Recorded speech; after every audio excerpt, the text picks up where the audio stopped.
a spring in your step. There is a twinkle in your eye. I can throw a rhyme down for you real quick. Yes, they call me Thrill. They say that I'm the man. You disagree, how could you? Let me make you understand. Should we bring her on the show? Can anybody find me? And there she is. Fresh as some bread, pulled right from the oven. When you feel rejected, you get some my loving. Take on me. She looks wonderful. Mom looks amazing.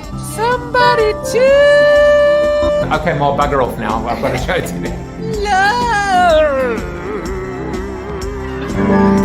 Like that? Joseph Jaffe, ladies and gentlemen. You just made the new intro of the show. Free your mind was something that Morpheus said. Now, Morpheus was not an ancient Greek philosopher, but he, like my guest, author of the Immortality Key, Brian Muraresku, was on a mission to understand the mysteries of the machine or the matrix. I can only show you the door. You're the one that has to walk through it. Now, while we're talking today about mushrooms, psychedelics, spiked beer and wine, and the role they may have played in the profound creation of truth, beauty, and wisdom on the one hand, and on the other hand, fundamental and defining foundations of religion itself, what we're actually talking about, I believe, is our endless quest to understand. Sure, we want answers. Everybody does. Life doesn't always work that way, though.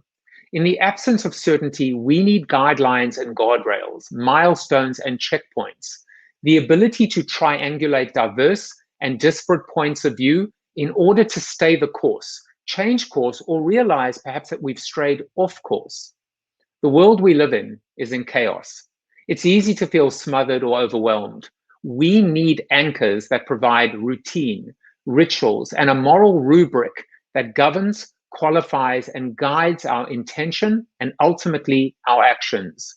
Of all the great mysteries and unanswered questions out there, Monty Python's meaning of life is right up there, along with the search for the big man, woman, or non-binary upstairs. In yesterday's show, we discussed memeplexes, mind viruses, and how humans were just survival machines for genes and memes. Hard not to wonder if our lives are basically just the Truman Show and 2020 is nothing more than raiding sweeps. We need to free our mind.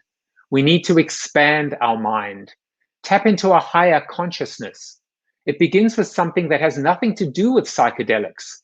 It begins with having an open mind, being open to new ideas, possibilities, and alternative paths to consider and pursue.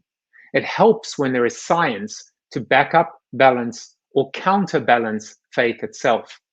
Perhaps you get this from meditation. Perhaps you get it from mushrooms.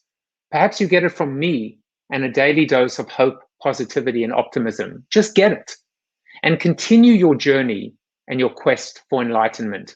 That is the light at the end of the tunnel.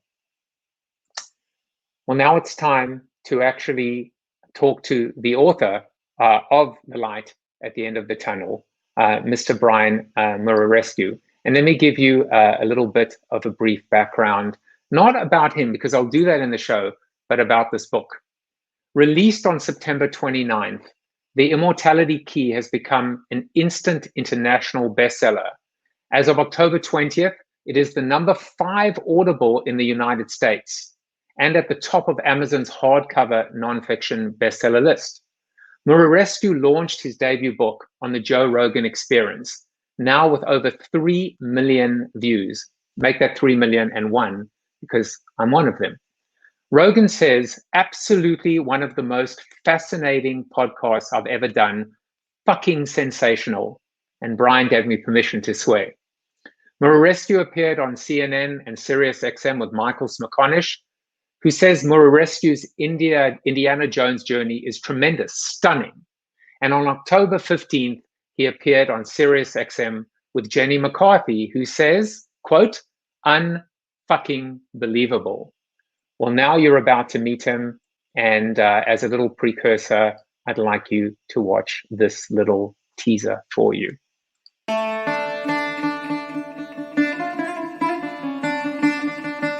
before the rise of Christianity, did the ancient Greeks consume a secret psychedelic sacrament during their most famous and well-attended religious rituals? Did the ancient Greeks pass a version of their sacrament along to the earliest Greek-speaking Christians, for whom the original Holy Communion or Eucharist was in fact a psychedelic Eucharist? Over the past year, I journeyed to Greece, Germany, Spain, France, and Italy to get to the bottom of history's best-kept secret once and for all. I present every piece of evidence that, taken together, finally convinced me of the psychedelic reality behind Western civilization's original religion, the greatest unsolved mystery of the ancient past, the religion with no name.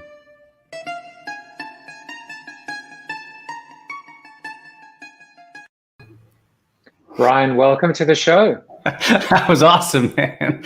Thank you. I'm watching that video and I'm going, man, this sounds amazing. I would love to one day talk to. Wait a second, here he is. So it's just fascinating. Well, before we even get into anything, Tom Morris is here. He says the wisdom will surely mushroom.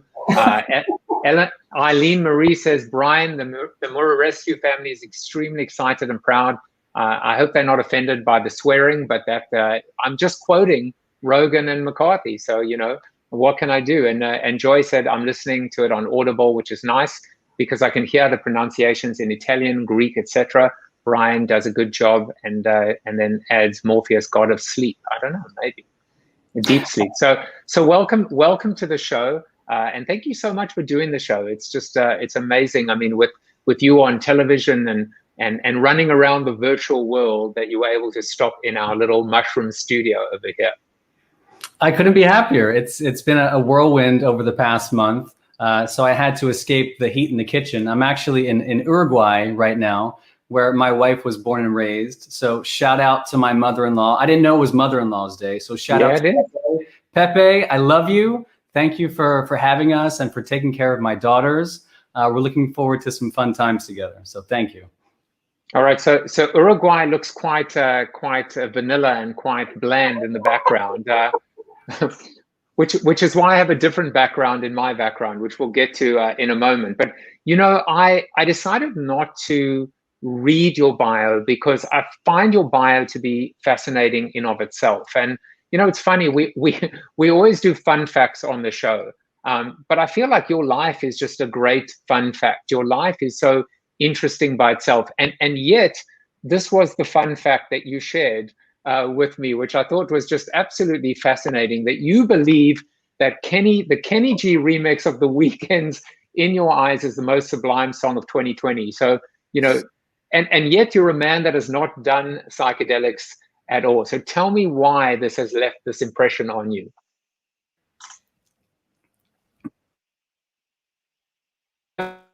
Paid by The Weeknd or Kenny G to promote this. You have to listen to that song and take a nice walk and get a breath of fresh air and just listen to that smooth saxophone of the iconic and indomitable Kenny G. And the pairing with The Weeknd is just, it's nothing less than sublime.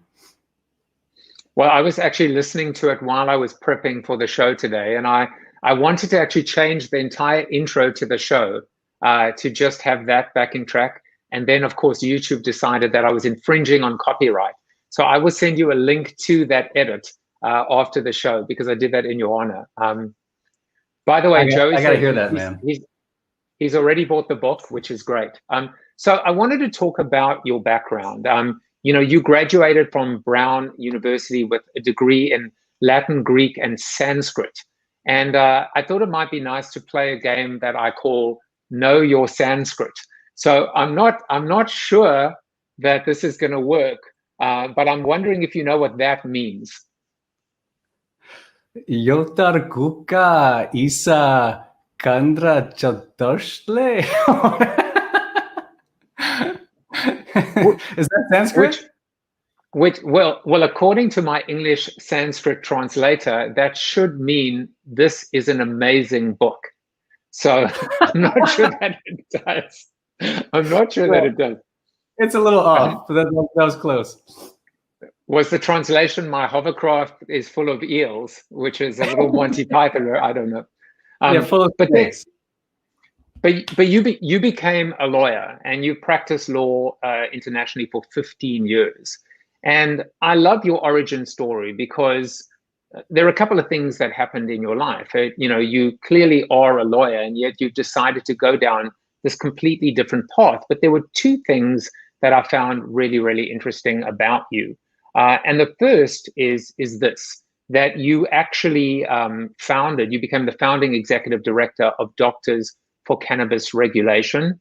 And then the other thing that I found so interesting is you were actually involved in one of the first lawsuits, or actually representing an NFL athlete to seek an exemption for cannabis. So I would love for you to talk a little bit about these two moments, maybe place them chronologically, and how cannabis came into your life and informed and maybe guided and inspired this journey. Wow. Yeah, it's interesting. We're looking at Mike James on the screen there. He was a former NFL player, and I consider him a friend. As a matter of fact, I talked to him yesterday.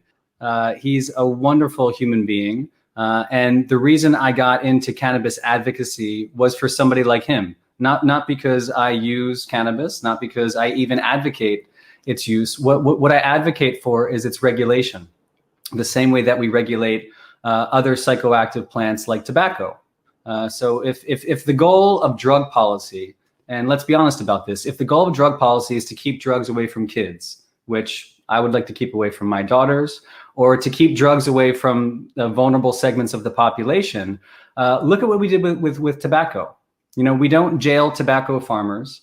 We don't throw kids smoking cigarettes into jail or the back of cop cars. What we did is started speaking honestly about it. And we launched this massive public education campaign, at least in the United States, and elsewhere around the world too, just to talk openly about it. So, you can buy cigarettes if you're the right age, and you have the discretion to do so. But when you buy those cigarettes of the appropriate age, you're probably aware of the risks. And I think that's the goal of drug policy. And if you want to restrict the use to those who can responsibly use it, like alcohol as well, that's probably what you should do. That's not our policy on cannabis at the moment. And now we have this kind of patchwork system of legislation in the US, and this disconnect between the federal government, where it's completely illegal, and the states, as many as 33, where cannabis is legal for medicinal or adult use. And it's a mess. And, what's legal in one state, a couple feet to the right or left, depending which state you're on, it's suddenly a federal crime. And even within that state, it's theoretically a federal crime. And theoretically, the attorneys general of that state could crack down on what you're doing. And so there's a lot of uncertainty there. And behind that all, there's a lack of education around cannabis, especially nowadays, which is very different from the cannabis of a prior generation. And there's all these ways to consume cannabis and edibles and tinctures, et cetera. And so what I'm a fan of is advocating and educating for that. And the reason Mike James is important is because communities of color, we know this from statistics, are about 4 times more likely to be arrested for simple cannabis possession, nonviolent cannabis possession, than their counterparts. And that's really strange, and that shouldn't be. And something else that you see pop up in the NFL, for example, is that NFL athletes are 4 times more likely than the general population to become addicted to opioids. And Mike was one of them. He broke his ankle. It was almost a career-ending injury, and he wound up getting addicted to opioids. And he wanted to break his habit, so he started using cannabis and found relief. Cannabis at the time was prohibited in the league, and so he was fined a lot of money. And we went to arbitration to see if we could get him a safe, responsible cannabis supply that he would use under the supervision of a medical professional, and we lost. And he left the league. So it seems that in many respects you've been taking on the establishment, but not in a like a martyr, but just basically almost one step at a time, for justice and for enlightenment, as we will find out soon enough. You go from representing. Was this the initial or one of the sparks? Because of course, as we find out, you read a certain book that opened up possibilities as well. You read Supernatural, and then what happened? And then maybe describe kind of what happened next. So I read Supernatural in 2007, and the reason I do that is because I was trying to be a good lawyer on Wall Street at my very first job after pivoting from Latin, Greek, and Sanskrit to the law. And I am reading The Economist, and in The Economist, there's this article entitled The God Pill.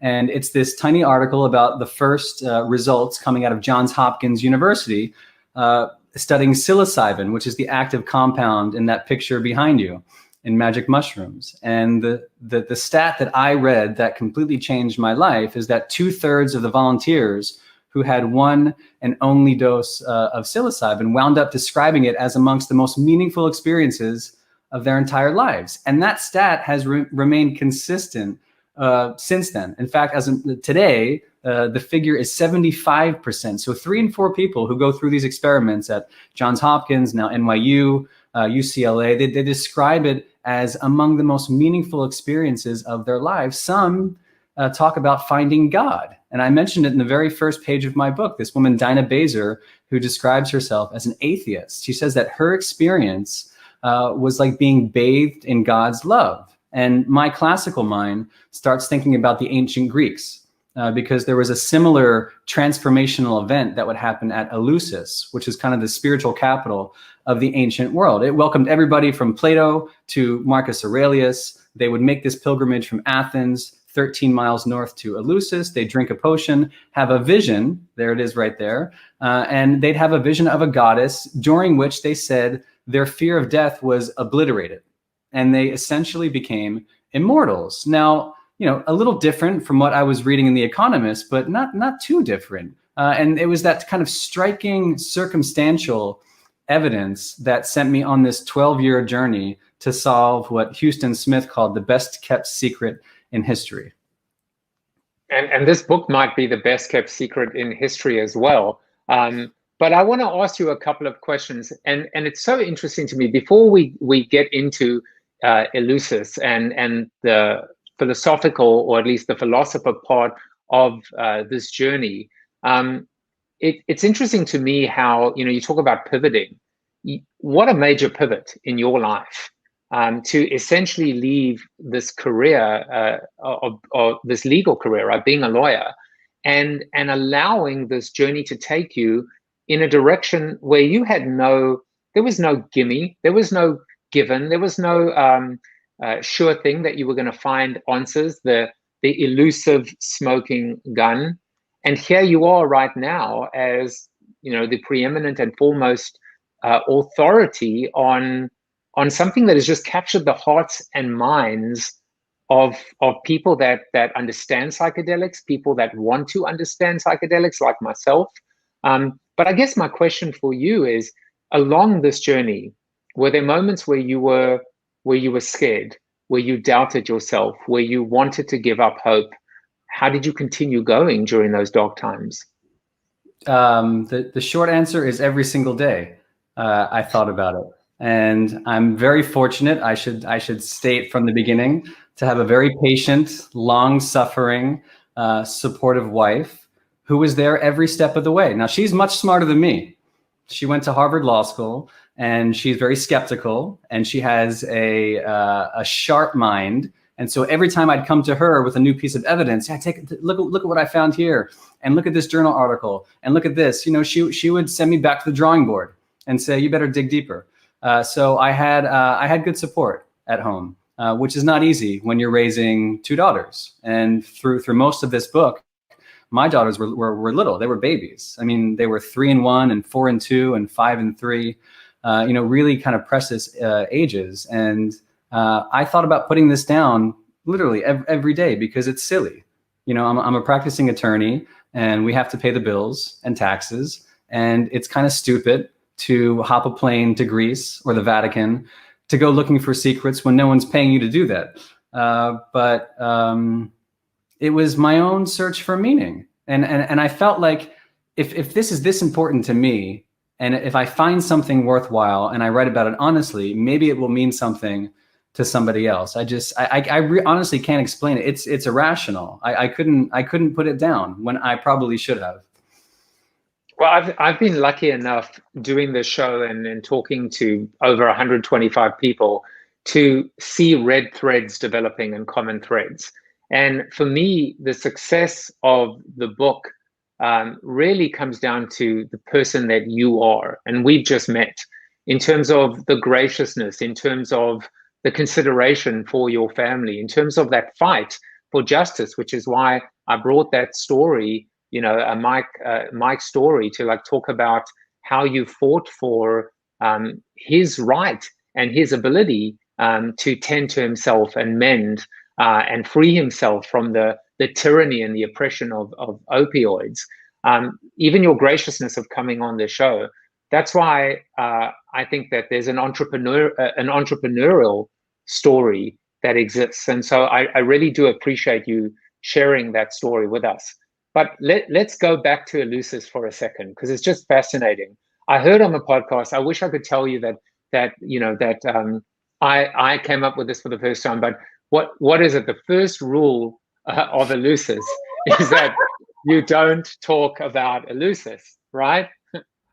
So, I mean, that's a spitting image right there, by the way. I must say. Can you believe it that we actually managed to find, well, which is weird though, because there is so much secretive aspect to Eleusis, and yet that photo was #1 on Google. But I wonder if you could talk a little bit about this. How much of I mean, you can find a Wikipedia page entry, but how much of the history of Eleusis has eluded us?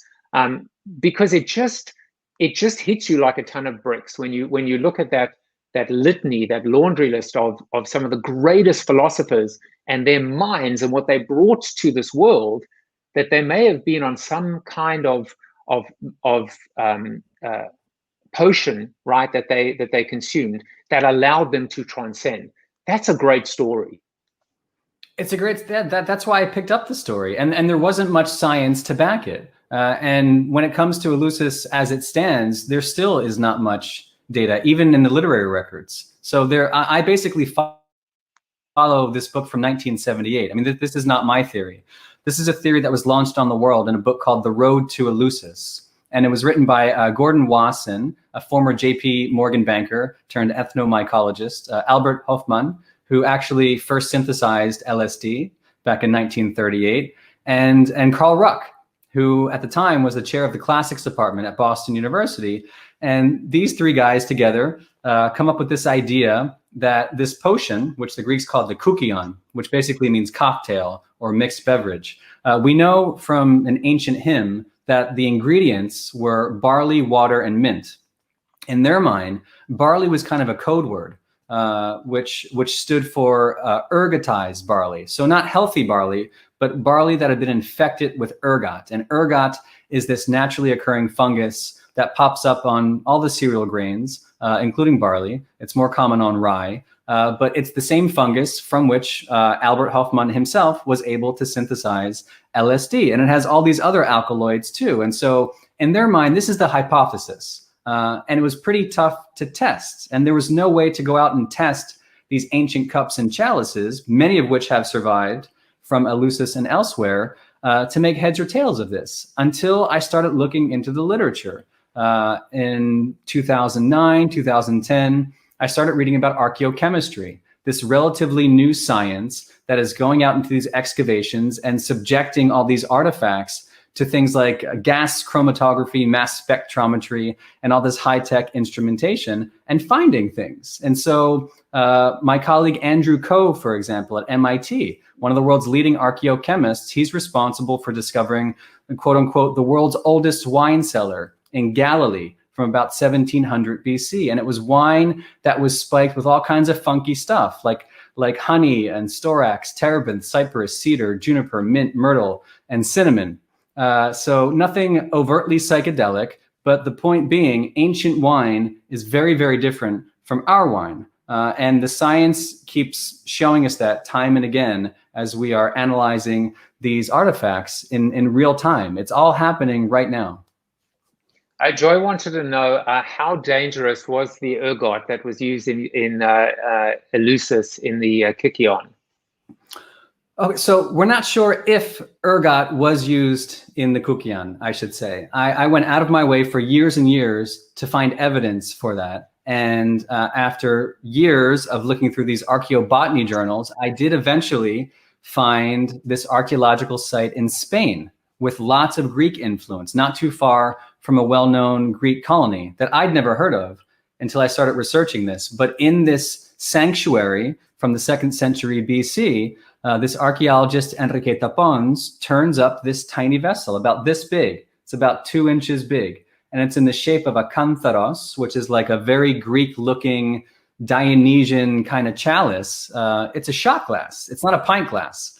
And when it was subjected to analysis under optical microscopy and scanning electron microscope, they found the remains of beer, which is weird. Why would you have beer in a shot glass in this Greek sanctuary? It's hard to explain. What's even harder to explain is they found the remains of ergot in this same chalice. So they found, botanically, the ergotized beer that had been hypothesized way back in 1978, and no one had ever found the evidence for. The even weirder part is that this data came from the late 90s, and it was only published, I think, once in Spanish in 2000, and then in Catalan, which is not a widely spoken language. And so it never made its way to the wider academic community. And I had to go down a lot of different rabbit holes to find my way to Spain to tease it out. So I guess the answer to the question is it's possible that that chalice represents the same kind of technology at Eleusis, but we won't really know until we test the chalices there, which I couldn't do because I did ask the excavator if we could do that, but they've all been treated, she tells me, for conservation purposes. So they're all either on display in the museum or they're in storage, and those original organic clues have been compromised. So maybe we'll turn up something new at Eleusis and be able to answer this someday. Now, before we get into the Eucharist and we talk about religion, well, actually, as a segue to that, what I found fascinating is that you went to the Vatican. You were welcomed by the Vatican, or at least they didn't push back or make it really difficult for you. Were you surprised by that, or was that kind of just something that was expected? Because it seems almost like a bit of a contradiction, this idea of being able to go back and look at some of the ancient rituals and origins of Christianity, quite frankly, Judaism, and find again that common thread, which is the presence of some kind of potion or psychedelics. Yeah, it's. I wasn't sure what to expect. I have 13 years of Catholic school under my belt, including 4 years with the Jesuits, which is how I started learning Latin and Greek. It was the Jesuits who taught me Latin and Greek, and what they also taught me was to ask questions. And I suspect that Pope Francis, the first Jesuit to hold the papacy, would sympathize with a search like that. This isn't like an anti-Catholic book. It's not an anti-church book.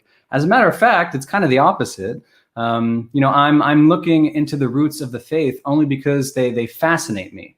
And I only look at the ancient Greek world as a possible predecessor to the kinds of rituals that could have existed in early Christianity, because early Christianity is Greek. The New Testament is written in Greek to Greek speakers. It's not written in Hebrew.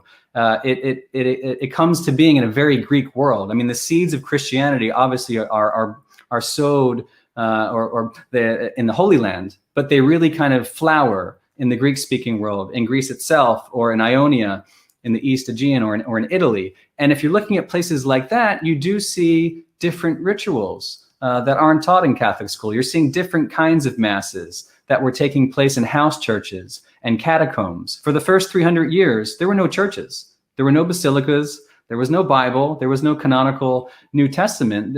You had different Christian communities trying to make their way, and a bureaucracy that was slowly coming together. But it was a world in which some of that pagan continuity, I think, was still very much alive. And to the extent there was spiked wine and spiked beer still around in the 1st, 2nd, 3rd centuries AD, I question if some of that could have made it into some and only some of the earliest versions of the Mass, which I realize is provocative. But if you look around the world today, you do see different Christian denominations using a psychedelic sacrament.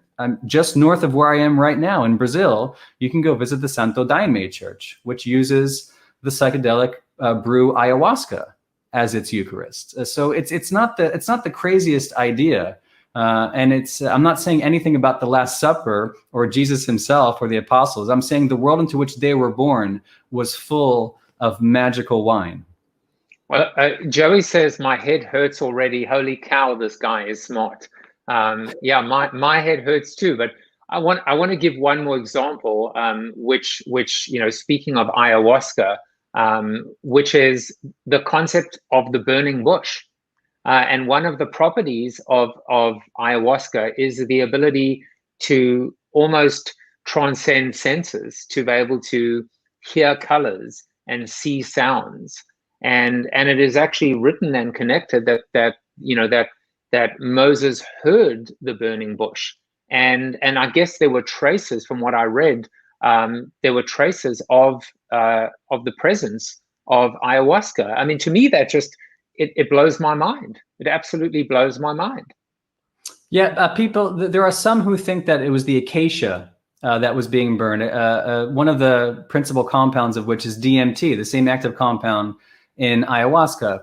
We haven't tested it, and that's okay. It's a crazy idea for now. It's as crazy as the idea about ergotized beer in 1978. What interests me is, can an idea like that, is it observable, testable, repeatable, falsifiable? So we're gathering the resources to begin investigating some of these wild, crazy ideas. Was Moses tripping? I don't know.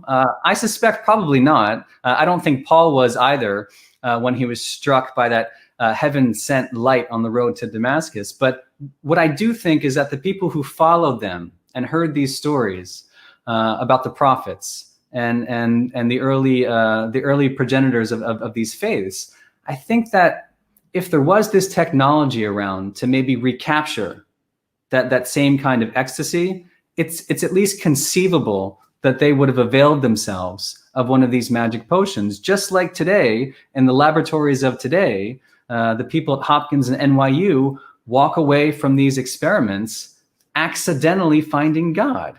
Not in all cases, but it does happen. And these are really powerful mystical experiences. And it's that core sense of mysticism that actually has an impact on the therapeutic outcome. So it's that encounter with whatever it is to you, God, the cosmos, Mother Earth. It's that encounter, that direct, unmediated encounter that actually has an impact on your depression, anxiety, end-of-life distress. You kind of get this 10,000-foot view of reality, and some think they're introduced to the actual version of reality, which is very Platonic, by the way. That is textbook Platonism, that the world that we live in right now is an illusion. And if we could only pierce it with the right vision, we might encounter truth. And we're back in the matrix, which is why we have to open our mind and free our mind. So I guess I should call you the liberator, because you've helped unlock and open our mind. And this may be a heretical statement, but to me, this is you're preaching a different type of gospel. And I, everything I've heard from you, I haven't questioned a thing. I haven't questioned a thing because it feels right. And I think what's interesting is, one thing I learned from one of my guests, Warren Berger, the Book of Beautiful Questions, is to ask questions, to ask why. Religion at its core, religion that is good, is one that welcomes, and I think you said it earlier, the ability to question. And anything that brings us closer to God is probably a good thing. And it's maybe one of the reasons I would posit why you haven't been shut out, but you've almost been welcomed in. Because right now, the biggest challenge to us is this idea of, I think it was a famous Time magazine cover that said, "Is God dead?" But it appears that God is very much alive. And maybe we've been given these little hints to be able to find him or her or it or whatever we want to call them. I think that's the case. And I do not think that religion and science are mutually exclusive. The Vatican does have an observatory, for example, where it looks into the heavens, and it has this Pontifical Academy for the Sciences. It's only recently that we've divorced religion from science. The Renaissance was very different, as a matter of fact. And the great names that come, Da Vinci, for example, had a hard time divorcing the two, as did Isaac Newton, who came after him, who was interested in very mystical philosophies, not to mention everybody who came before them. It's very interesting for me to apply a scientific lens to some of these mystical experiences, both in the psychopharmacology, staring into the deep recesses of the mind, or going out into the field and digging up these cups and chalices and finding out what was in there. I think we're living through a really remarkable time, and the next 10 years are going to be so exciting because there are genuine mysteries out there, and I think we're on the cusp of answers. I'm smiling the whole time because in addition to National Mother-in-Law Day, it's, believe it or not, ironically, National Church and State Day. And I was going to go with that. But I think what's so interesting is this beautiful blurring. If there's a word that almost connects everything we're discussing, it is the blurring. It's not either or, it's and. It's the ability to build bridges and find these points of connection. But you know what? I'm gonna shut up now because there's someone who's waiting to join us today, who was a guest, and he's a double PhD from Yale. He used to lecture and was a professor of philosophy at Notre Dame. He has since left that world and become a public philosopher. And I was like, I can't hoard or hog Brian without bringing him on to talk about philosophers and religion. So I'm going to bring him on. Welcome, Mr. Tom Morris, and welcome to the Mushroom Party. Well, first of all, Brian, 2 thumbs up, man. 2 thumbs up for what you're doing. First of all, thank you for what you're doing with cannabis. One of my friends, George Hodgin, he and I went to UNC Chapel Hill on the same scholarship. He's formed a corporation to try to get, for the first time, federally legal research cannabis, so that medical people in every state can look into all the possibilities. So, I've been kind of connected to that world, and thanks for what you're doing. Plus, you're the Sherlock Holmes and Hercule Poirot about ways of wisdom. I mean, this is a new spin on the saints and the sages. And it's a new spin, like you just said, on Plato's cave, right?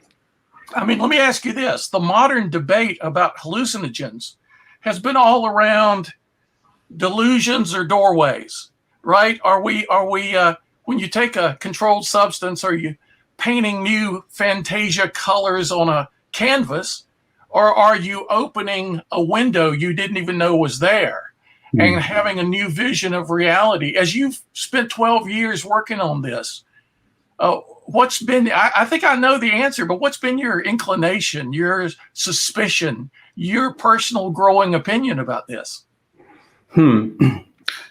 So excellent to meet you. This is super fun for me. I think, I remain a skeptic is what I want to say from the beginning. A curious skeptic, but a skeptic nonetheless. I have no idea, because I've never done psychedelics. I'm a virgin. I don't know what's happening to someone.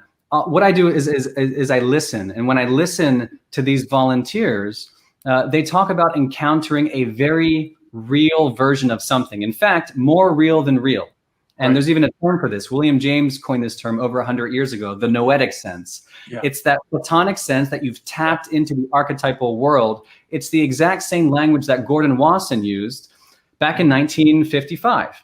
In 1957, when he was the first one who published those little mushrooms behind you. He's the guy who basically discovers psilocybin-containing mushrooms in Oaxaca, Mexico. And when he writes about it in 1957, he talks about encountering the realest version of reality that he'd ever seen. And life before then had only been imperfect. Now, all these gentlemen scholars who came after him said very much the same thing. Aldous Huxley, The Doors of Perception, Huston Smith, perhaps the greatest religious scholar of the 20th century, Alan Watts. They all had a very tough time differentiating the psychedelic-assisted mystical experience from the so-called naturally occurring mystical experience. And I'm beginning to understand why, because the more people I talk to, they walk away describing it as a God experience. You know, that's very interesting, because I listened to you on Joe Rogan, and it occurred to me as you guys were talking, 14 years ago, a neuroscientist named Jill Bolte Taylor wrote a book called My Stroke of Insight about her traumatic experience of I think it was like an aneurysm on where the left side of her brain was basically shut down. And so all those edifices, all those structures that we rationally build up within which we live our lives kind of dissipated, kind of crumbled away. And she had this hallucinogenic experience, really, an oceanic experience, an experience of unity. I had this breakfast a few years ago with Eben Alexander, another neuro guy who wrote the book Proof of Heaven after his near-death experience. Now, here's Jill Taylor, and here's Eben having very much like a hallucinogenic experience, neither of them on a hallucinogenic drug, but they experience the kind of breakdown of everything we consider normal and a kind of an opening up to something way beyond the little cages in which we live. Have these parallels struck you at all as you've done this research? Because this kind of broadens out.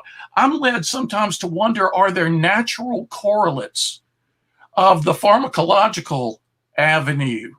And what are they like? I'm like you. I haven't taken any hallucinogenic drugs, but I have a family in which for generations, people have had experiences that make no sense, that they're not supposed to be able to have, and that end up hooking into what we consider truth in the world in really amazing ways. So all this fascinates me. Has it struck you at all? Have you started thinking in those directions yet or not? Or are you still on the path that you initially launched on 12 years ago?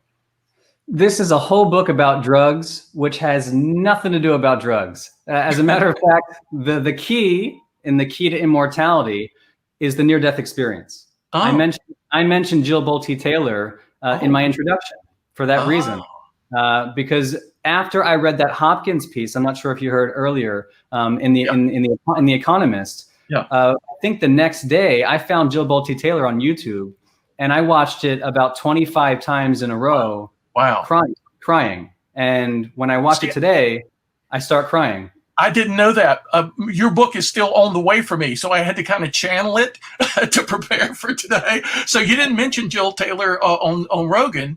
No. And so that's really amazing that because she made a huge difference for me as well. I read her book over and over and over. And I just want to say, Joey said Jill Taylor's book changed the way I see the brain. Amazing book. But I got to say, Jan is asking, I'm not sure who he's addressing this at. So, Tom, I'm getting to know you well on our after show every day. So I don't know if you've taken psychedelics or not. I know Brian hasn't. I know I haven't. So, Brian, do you want to answer this? I can answer it too. Are we going to meet up in Oregon? You want to join us, Amazon, Tom? Right? The Amazon. I was invited to the Amazon with Grant Hancock to lose my virginity. I'm still the jury's still out on that. My pat answer I keep going back to is that what interests me right now are these conversations, and I'm really interested in talking with policymakers, religious institutions, academicians, and scholars. I mean, that's kind of what makes me passionate, and I think I'm a better conversator for the next few years without the use of psychedelics. Yeah, I am looking forward to a time when they're more widely available in the safest and most responsible way possible. I think it's a few years off. I agree with that. That's my perspective as well. There was this Cambridge philosopher mid-century, C.D. Broad, who was once asked about saints who seem to have all kinds of psychological problems. And I think his response was, maybe you need to be a little cracked in order for the eternal light to shine through. And so that to me speaks to, there are various ways of doing the cracking, right? And the whole, as I was in graduate school, the whole Dionysian versus the Apollonian, right? And philosophy chose to go the way of the Apollonian, the reason, right? Not the Dodd's book, The Greeks and the Irrational, not that way, not the Eleusian way, but the way of Plato and Aristotle. But then the more you look into this, the more you realize, well, Plato, some of his most powerful things were wild stories like the cave. And Socrates claimed he had this voice, warning him what not to do through his life, his daimon, And so that maybe there's not as big a separation as we've come in the modern world to think.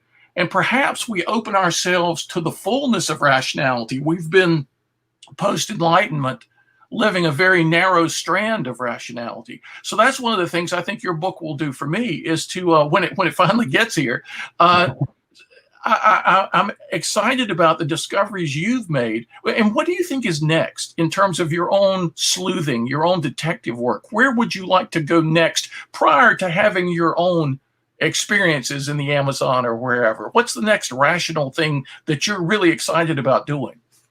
So here are two rational ends of the spectrum that are going to converge in a very irrational way in the next 10 years. The psychopharmacology is continuing at places like Hopkins and NYU and UCLA and Yale and Imperial College London, top universities in the world. We are going to continue experimenting with psilocybin and other substances, mainly for clinical application. And eventually the FDA is going to approve these substances, at least for certain specified conditions under the supervision of trained personnel. So that's one end. Yeah. The other end, here we go, is the archaeochemistry, right? And this is that brand new discipline, relatively new, going out and finding these cups and chalices and containers and testing them to see what our ancient ancestors were actually consuming.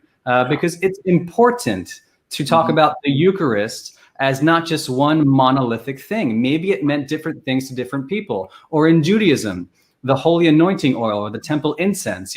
Just this year in May, cannabis was discovered on a limestone altar in Tel Arad, dating to the 8th century BC by archaeochemical analysis. There was some kind of psychoactive incense being burned in a Judahite shrine in Tel Arad.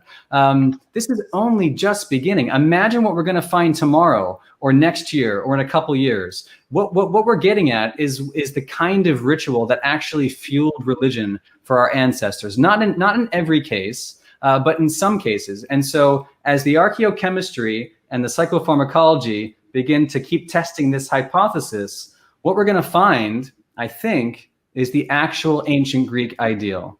And the reason I mention Jill Bolte Taylor in my book is because she, to me, represents the ancient Greek ideal of equal parts rational and irrational. Plato, his guru was Parmenides. Yes. And Parmenides was nothing less than a mystic and a prophet, as was Pythagoras, who would descend into his basement and go into these mystical visions of the other world, of the beyond. This is what motivated the Greeks. And I think there's a way to recapture that in a responsible way. See, it's funny because in my own case, I wrote 8 novels in an altered state of consciousness that didn't come from any drug use at all. But it was like I was in a hallucination. I was living in Egypt in 1934 and 1935 and writing down everything I heard and saw. And it became 8 novels that just were published. The most philosophical experience of my life and the strangest experience of my life. And the first time I think I've experienced what my father and his mother and generations past in that line of my family has experienced. So I think as you continue to explore this, and you're going to have a lot of people joining in too, right? You're going to be a lightning rod for a lot of people to come and say, yeah, well, Brian, what about this? And look at what I just discovered. I think we're going to be broadening our sense of the human mind, human capacities. We're going to be broadening our sense of religion and religious depth. We're going to be broadening our sense, like you said, of the compatibility, not just the compatibility of science and religion, but the deep connection of biology and chemistry with the spiritual, which is as different as people have ever thought anything could be. And here you are kind of pioneering the way. from this weird combination of your Greek and Latin in college and your law school stuff. And of course, the law school stuff gave you all the Sherlock Holmes tools, right? And you're forgetting Sanskrit as well. And the Sanskrit, right? So I have one more Sanskrit exercise for Brian. Well, let me do this. No, I'm just kidding. Yeah, no, but I'm going to have to take you out because otherwise it's not going to fit on the screen. Hey, but well, Brian, this is great to meet Brian. I wanted you to meet Tom. You might see him a little bit in the after show, but Tom is giving a virtual presentation to some, I don't know, bank or investment firm with 18 gajillion, franchises or something like that. So Tom, hopefully we'll see you a little bit in the after show. Thank you for popping by. Yeah, thanks a lot. Nice to meet you. So that is my brother from another mother that came to me through the show and has been able to help me alter my state without using any mind-altering ingredients. You know, Brian, I think what's so incredible about this book, it's a book about God that's not about God. It's a book about drugs, but that's not about drugs. It's a book that's basically bringing everyone together from different walks of life, from different backgrounds. And it's uniting us because it is about truth and it is about light. And I think everybody wants to, I feel like people maybe don't want you to have to try anything because you are our trusted Sherpa and you are leading us. And we are all very, very gladly following you because it is an adventure. And life is so difficult right now and challenging. We need this kind of real life adventure that seems to be delivering hope. And I think that's what you're doing.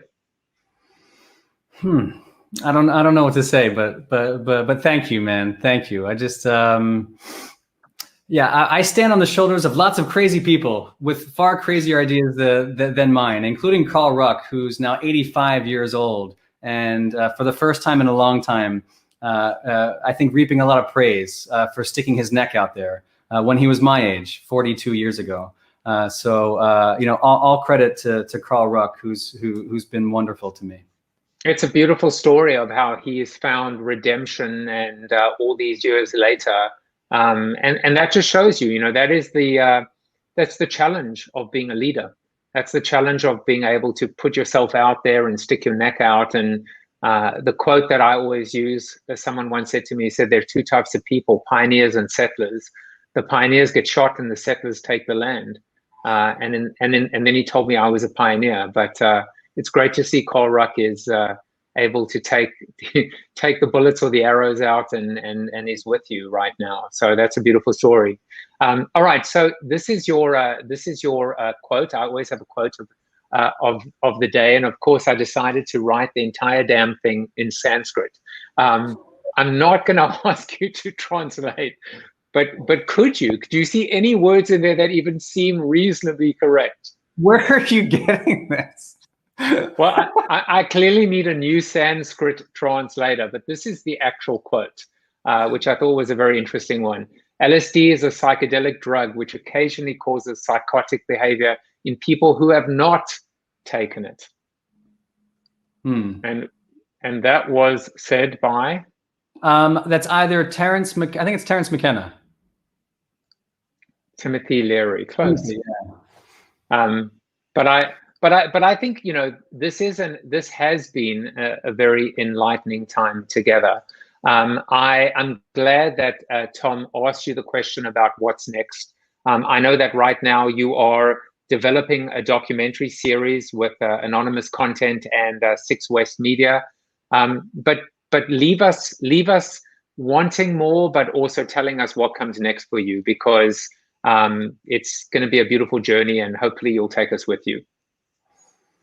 Okay, I can't say much, but I'll say this. After the Rogan show, my life has been turned upside down. And I didn't really anticipate this, but a lot of help and offers are coming in to continue the journey. And because of that, I think there are a lot more books, many more books in the works. I think there's this documentary series which would take it to a global audience and be participatory and really involve everybody in this hunt. I'm having wonderful conversations at the academic level and bridging some of these disciplines and seeing how things like classics and archaeology can mix with divinity studies and theology, which is really important to me. I feel blessed to walk this path, and I will try my best to stay communicative. Well, I mean, you were gracious and generous enough with your time. We're going to now go to the Zoom after show, and people have an opportunity to actually ask you questions and interact with you. But this has been Brian Muraresku, author of his first but not his last book, The Immortality Key, a lover of Kenny G and the Weekends in Your Eyes. One of the original people at Eleusis. He clearly is reincarnated himself. But more importantly, you can follow him on the Twitter at Brian Muraresku, find out more about him, his journey, and most importantly, buy the book. Buy the book, which is in hardcover. You can read it on Kindle, or you can hear his dulcet tones as he narrates his own book. That must have taken a while to do, but it was probably worth it. It was a couple of weeks, and the proud result is 15 hours with these dulcet tones. So dig in. It's getting great reviews, actually, more than I expected. Well, that's wonderful. I'll leave you with one comment that I got on my Facebook feed as well. He said, "This won't be popular. I have incredible new friends on my page. I have no desire to offend, but this is the best read I've had in ages. Wish I could have read this before visiting the catacombs in Malta." So it just seems overwhelmingly people are in support, in agreement. And I think it, again, is this beautiful fusion. That to me is, I was jotting it down earlier, paleoanthropology, psychopharmacology, archaeobotany, archaeochemistry. It seems like the ability to take two disciplines and bring them together to create these beautiful fusions are what will help take us forward and take us to whatever comes next. So thank you for your time today. And Joy wants to know, where's the Zoom link? I will put that on the screen as well.